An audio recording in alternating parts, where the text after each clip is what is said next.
আমার ফুফুরিতা ৩৬ বছরের এক দারুণ আকর্ষণীয় নারী ছিলেন। তার চেহারায় বয়সের ছাপ পড়েনি বলে তাকে দেখলে মনে হতো তিনি অনেক ছোট। ফুফু আমাদের বাড়িতে গৃহশিক্ষিকা হিসেবে কাজ করতেন। তার ব্যবহার, যত্ন এবং পরিবারের প্রতি দায়িত্বশীলতায় আমরা সবাই মুগ্ধ ছিলাম। একদিন ফুফু বললেন, আমি তোমার পায়ে তেল মালিশ করে দিতে চাই। আমি বারবার বললাম, ফুফু, এটা ঠিক হবে না। কিন্তু তিনি জোর করলেন। তখন আমি ছিলাম ২৩ বছরের তরুণ। ফুফুর এই ব্যবহার আমাকে অবাক করেছিল।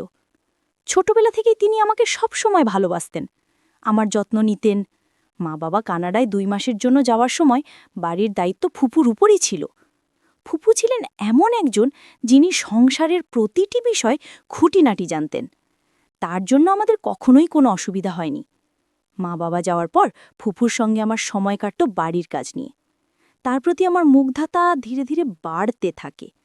একদিন আমি তার কাছে গেলাম। তিনি তখন ঘরের কিছু কাজ করছিলেন।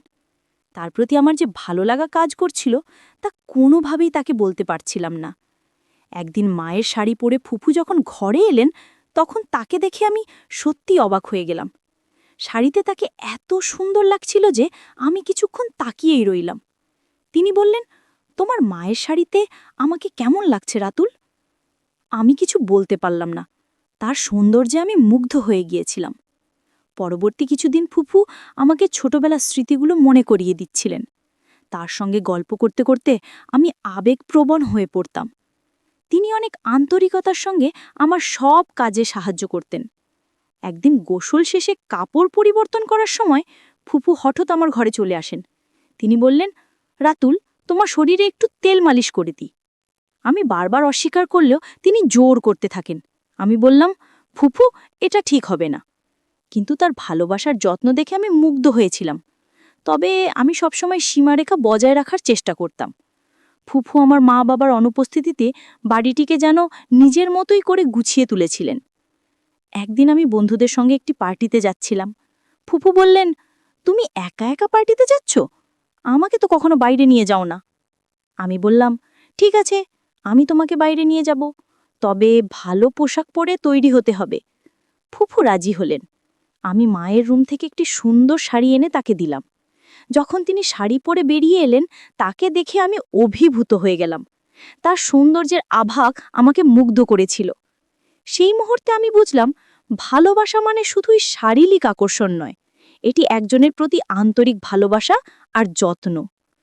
তিনি মায়ের ঘর থেকে একটি আধা পরা শাড়ি পরে বের হলেন।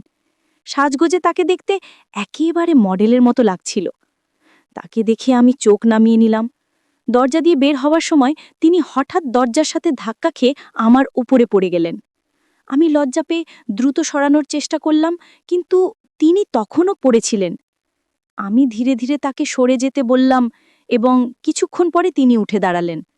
তার স্যান্ডেল খুলে রেখে আমি মায়ের একটি সাধারণ স্যান্ডেল এনে দিলাম। এরপর আমরা দুজন গাড়িতে করে পার্টিতে যাচ্ছিলাম। পার্টিতে গিয়ে আমার বন্ধুরা তাকে দেখে মনে করল তিনি আমার বান্ধবী। কিন্তু ফুফু তাদের ভুল না ভেঙে বরং সবার সামনে বললেন, আমি রাতুলের বন্ধু। পার্টি শেষে আমি তাকে জিজ্ঞেস করলাম, তুমি কেন এমন করলে? তিনি হেসে বললেন, তোমার বন্ধুরা যখন ভাবল আমি তোমার বান্ধবী, তখন তোমার মুখের অভিব্যক্তি দেখার জন্য আমি নিজেকে তোমার বন্ধু হিসেবে পরিচয় দিয়েছিলাম। যদি এতে কোনো সমস্যা হয় তাহলে আমি দুঃখিত।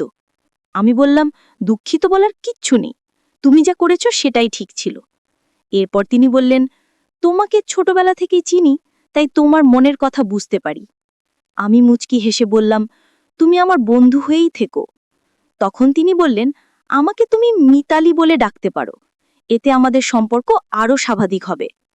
যদিও প্রথমে তাকে মিতালি বলে ডাকতে কিছুটা লজ্জা পেয়েছিলাম, তবুও নামটি বলার পর তিনি মুচকি হাসলেন। পরের দিন সকালে আমি কলেজে যাওয়ার জন্য কোন শার্ট পরব তা নিয়ে বিভ্রান্ত ছিলাম। মাকে ফোন দিতে যাচ্ছিলাম, তখনই মিতালি ফুপু ঘরে এসে বললেন, কোন শার্ট পরবে সেটা নিয়ে চিন্তা করছো? তোমার ফুফু যখন আছেন তখন আমাকে জিজ্ঞেস করলেই পারো। তিনি একটি শার্ট তুলে দিলেন এবং সেটি পরে আমি কলেজে গেলাম। বিকেলে তিনি বললেন, তোমাকে খুব ক্লান্ত লাগছে, চলো আজ তোমার মাথায় তেল মালিশ করি। এরপর আস্তে আস্তে আমার মাথায় তেল মালিশ করতে শুরু করলেন। পরদিন সকালে ঘুম থেকে উঠে দেখলাম তিনি আমার পায়ের কাছে শুয়ে আছেন। আমি আতঙ্কিত হয়ে বললাম, আপনি এখানে কেন? তিনি বললেন, আমি শুধু তোমার কাঁধে হাত রেখেছিলাম, আর তাতেই তুমি ঘুমিয়ে পড়েছিলে। তোমার মা কি কখনো তোমাকে এমন মালিশ করে দেয়নি? আমি বললাম, আমার মা সব সময় আমার যত্ন নেন, তবে এটি আমার জন্য নতুন অভিজ্ঞতা। মিতালি ফুপু চুপচাপ মাথা নিচু করে বাইরে চলে গেলেন। কয়েকদিন পর বাবা মা বাসায় ফিরে এলেন। রাতের খাবারের পর মিতালি ফুপু রান্নাঘর পরিষ্কার করে নিজের ঘরে চলে গেলেন। আমি সেদিন রাতে তার ঘরে গিয়ে বললাম, আজ আমাদের বেশি কথা হয়নি, তাই তোমার সঙ্গে দেখা করতে এসেছি। তিনি হাসি দিয়ে বললেন, ঠিক আছে, যদি কোনো প্রয়োজন হয় আমাকে বলো, আমি তোমার জন্য এখানে আছি। পরদিন সকাল ৯টার সময় উঠে দেখি নাশতা এখনো তৈরি হয়নি। সাধারণত মিতালি ফুপু সকাল ৮টার মধ্যেই নাশতা তৈরি করে ফেলতেন। রান্নাঘরে গিয়ে দেখি তিনি চিন্তিত মুখে দাঁড়িয়ে আছেন। তখন বাবা রান্নাঘরে ঢুকলেন এবং তার দৃষ্টি মিতালি ফুফুর দিকে বেশ অদ্ভুত মনে হচ্ছিল। সেদিন রাতে আমি ফুফুর রুমে গিয়ে দেখতে পেলাম বাবা সেখানে একটি বড় অঙ্কের টাকা রেখে এসেছেন। আমার মনে হলো কিছু একটা সমস্যা হয়েছে। আমি বাবাকে জিজ্ঞেস করলাম, ফুফুর সঙ্গে কি ঘটছে? বাবা কোনো উত্তর না দিয়ে আমাকে আমার ঘরে যেতে বললেন, কিন্তু আমি রুম ছেড়ে যাইনি। ফুফু তখন আমাকে জড়িয়ে ধরে কেঁদে বললেন, রাতুল, আমি যখন থেকেই বাড়িতে এসেছি তখন থেকেই তোমাকে কিছু কথা বলতে চেয়েছিলাম, কিন্তু সাহস পাইনি। আমি তাকে সান্ত্বনা দিয়ে বললাম, তুমি যা বলবে সেটাই সত্য। ফুফু আমাকে আবারও জড়িয়ে ধরে কাঁদতে শুরু করলেন। আমি তাকে সান্ত্বনা করার চেষ্টা করলাম যে আমার মা বাবা দূর থেকে দেখলেন। মা তখন বাবার দিকে তাকিয়ে বললেন, তুমি যদি কোনো গরিব মহিলার সঙ্গে খারাপ কিছু করে থাকো তা আমি মেনে নেব না। আমি ফুফুকে বললাম, এখন চুপ থাকাই ভালো, এখানে চুপচাপ থেকে চলে যাও। কিন্তু হঠাৎ ফুফু চিৎকার করে বললেন, আমি আর চুপ থাকতে পারবো, আমি রাতুলকে সব সত্যি বলবো।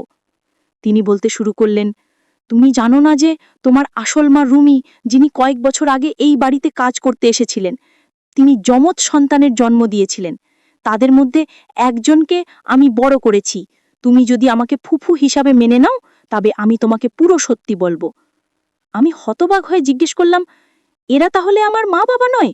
তুমি কি সত্যিই সব বলবে? ফুফু বললেন, আমি জানি তুমি আমাকে হারাতে চাও না, কারণ আমি তোমাকে ভালোবাসা ও যত্ন দিয়েছি। আমি একবার পুলিশের কাছে গিয়েছিলাম, কিন্তু তোমার যমজ ভাইয়ের কারণে কিছুই করতে পারিনি। আমি বললাম, তুমি যা বললে তা সত্যি হতে পারে, তবে এতে আমার কোনো কষ্ট হয় না, কারণ আমার মা বাবা আমাকে অনেক ভালোবাসেন। ফুফু চোখের জল মুছে বললেন, কয়েক বছর আগে তোমার আসল মা মারা গেছেন। তোমার বড় ভাই সঠিক মূল্য পায়নি। তখনকার দিনে অবস্থা এতই খারাপ ছিল যে তিনি নানা জায়গা থেকে চুরি করে টাকা উপার্জন করতেন। এমনকি একবার তিনি তোমার বাবা মার কাছ থেকেও লাখ টাকা চেয়েছিলেন, কিন্তু তারা এত বড় অঙ্কের টাকা দিতে অস্বীকার করেছিলেন। বাধ্য হয়ে তিনি কিছু টাকা দিয়ে বাড়ি ছেড়ে চলে যান। আমি অবাক হয়ে শুনতে থাকলাম। ফুফু আরও বললেন, তোমার বড় ভাই বারবার আমার বিশ্বাস অর্জনের চেষ্টা করেছেন, কিন্তু যখন তার মিথ্যের মুখোশ খুলে গেল তখন তার প্রতি আমার সমস্ত ভালোবাসা এক ঝটকায় শেষ হয়ে গেল। তিনি আরও যোগ করলেন, কয়েক বছর আগে তোমার বাবা মা আমাকে তোমাকে দত্তক নেওয়ার জন্য টাকা দিয়েছিলেন, কিন্তু আমি সেই টাকা সঠিকভাবে ব্যবহার করতে পারিনি। তোমার বড় ভাইকেও সঠিকভাবে লালন পালন করতে ব্যর্থ হয়েছি। যদি আমি সময়ের গুরুত্ব ও অর্থের মূল্য বুঝতাম তাহলে আজ তোমার ভাই বেঁচে থাকতেন এবং নিজের পথে সফলতা অর্জন করতে পারতেন। আমি বললাম, ফুফু, আপনি ঠিক বলেছেন। টাকার চেয়ে সঠিক মূল্যবোধ ও শিক্ষার গুরুত্ব অনেক বেশি।